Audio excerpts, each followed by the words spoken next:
আজ বানাবো আমি চাউমিন রেসিপি।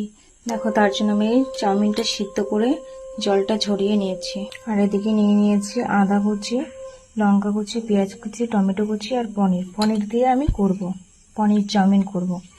আর এখানে আছে চিলি সস, সয়া সস, আর আছে চাউমিন মশলা, আর আছে গোলমরিচের গুঁড়ো, আর আছে টমেটো সস।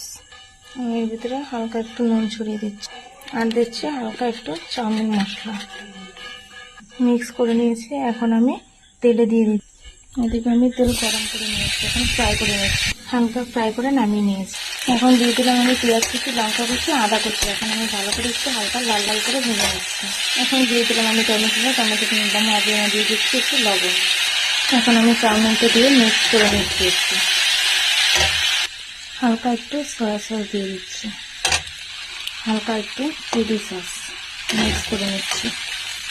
মশলা দিয়ে দিয়েছি, মিক্স করে নিচ্ছি। এখন দিয়ে দিলাম পনির। আমার রেডি হয়ে গেছে পনির চাউমিন। হ্যাঁ, এই যে আমার রেডি হয়ে গেছে।